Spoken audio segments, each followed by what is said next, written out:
આણંદ જિલ્લાના આકલાવ તાલુકાના નવાખલથી લાલપુરા જવાના માર્ગ પર આવેલ જામુડિયા વિસ્તારમાં એમઆર ઈંટ ભઠ્ઠાને લઈ સ્થાનિક ખેડૂતે પોતાના પાકના નુકસાનને લઈ મીડિયા દ્વારા કરી રજૂઆત।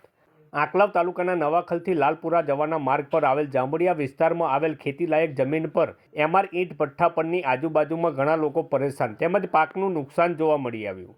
ખેડૂતે પોતાના પાકને લઈ મીડિયા દ્વારા કરી રજૂઆત। ના પાણીનો છંટકાવ કે પછી છારું કે દળ ઉડવાને લઈ આજુબાજુમાં આવેલા ખેતર માલિક પરેશાન તેમજ પાકમાં કેરીના આંબા અને ગલોડીની વાડી કે પછી તમાકુ તેમજ ખેડૂતોને પાકના નુકસાનને લઈ મુશ્કેલીનો સામનો કરવો પડી રહ્યો છે।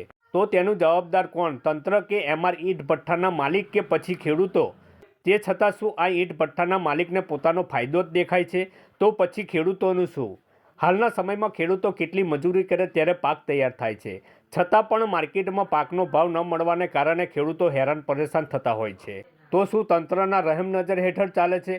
આ ભઠ્ઠામાં જેસીબીથી ખોદકામ પણ કરવામાં આવી રહ્યું છે, તો કેટલું ખોદકામ કરવાની પરમિશન છે?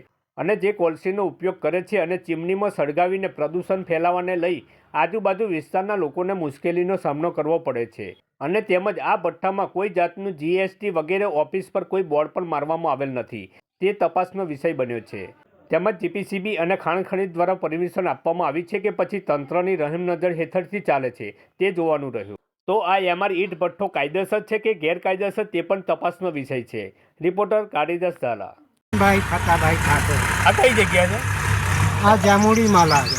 જામુડીમાં? આ ભઠ્ઠામાં બહુ દર ઉડે છે, કોઈ પાણી બોણી નહીં છોડતા। જો ને પાકને કેટલું નુકસાન તમાકુને થાય છે। શેનો પાક છે? અમારે તમાકુ છે, ગિલોડી છે। શું નુકસાન થયેલું છે? ગિલોડીમાં કોઈ જવાના જ નહીં થતું ને માર્કેટમાં લેવાય રાજી એવું છે? આ ભઠ્ઠાની જૂની ઉડી